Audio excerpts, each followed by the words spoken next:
Afeila li'oira u'mishibo li'geula.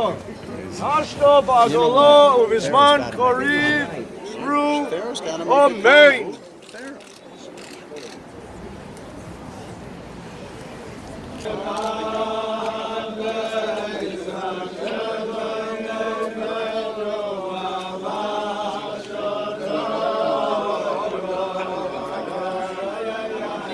Protest is very peaceful, but I think the underpinnings of the protest, why people in the entire community was able to muster this amount of hundreds of people to come out today to protest against this school, that they, whether they agree or disagree with it, I think it says something to the neighborhood at large about what the Jewish people, the religious Orthodox Jewish community stands for and what they feel opposed to. They feel opposed to a school coming in that helps underprivileged kids, or it helps a contingent of an ethnicity that is different from them. And it's, to me, as an Orthodox Jew, I feel that it goes against our values. I think that our values should be welcoming kids who want to get an education, who want to better themselves, who want, and not go do that, but do it in your backyard, not in my backyard. I don't see the kids who want to not be in the school to jail pipeline, but get a high school diploma and be able to be part of the economy and be citizens, contributing citizens of society. I think that that's something that we should be okay with, at the very least, if not encourage. Yes. Wouldn't it make a lot more sense if they were in their own neighborhood instead of bringing them to this neighborhood?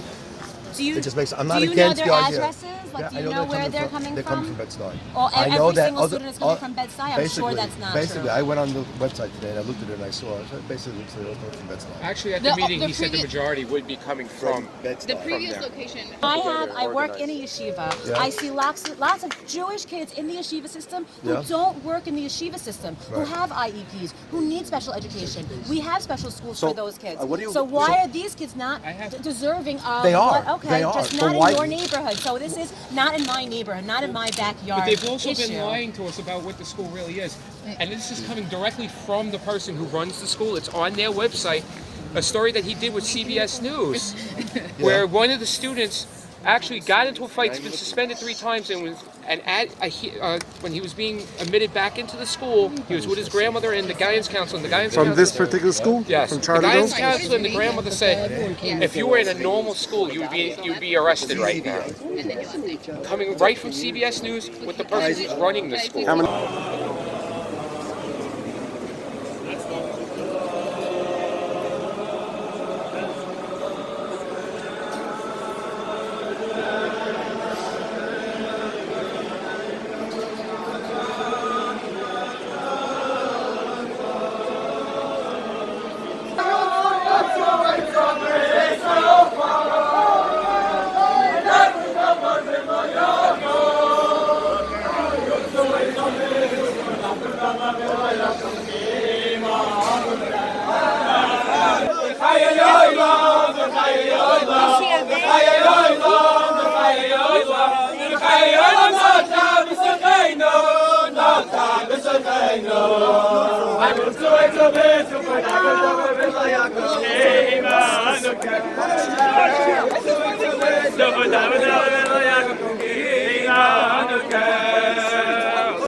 As counter-protesters, that people are concerned with safety.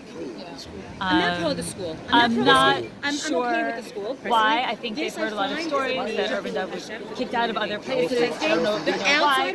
We don't know that much. We just don't like how people who are against us. So, and we definitely support the idea. We've looked on the Urban Dove website, and we definitely support the idea of all kids having a chance to graduate and become part of productive parts of society. The main concern I keep on hearing is safety, safety, safety. What is the truth about the kids that will be coming here? I think the thing that has been the problem is that there's a term, at risk. It's a terrible term, and it's a meaningless term. In fact, I was doing some reading online about it, that it has 100 different meanings.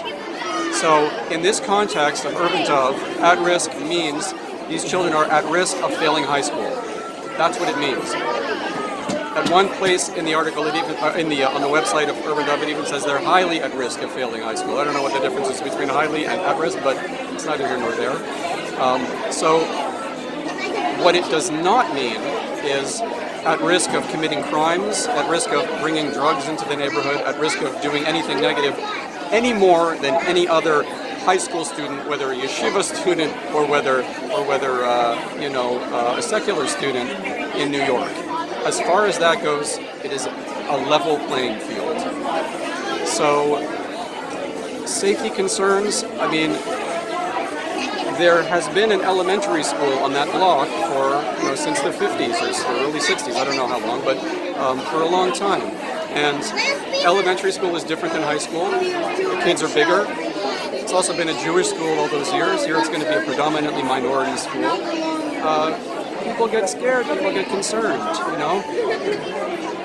and those concerns are natural. But when misinformation is spread, and this has really been what's happening, it's just been this glut of incorrect information, and I don't know why it's being spread, and I'm not exactly sure who's spreading it. I have some ideas, I'm not going to mention any names, but when misinformation is spread, you can't dialogue, because you're talking about two different sets of facts. And everything I do, everything I say, everything that I've written, I can document it.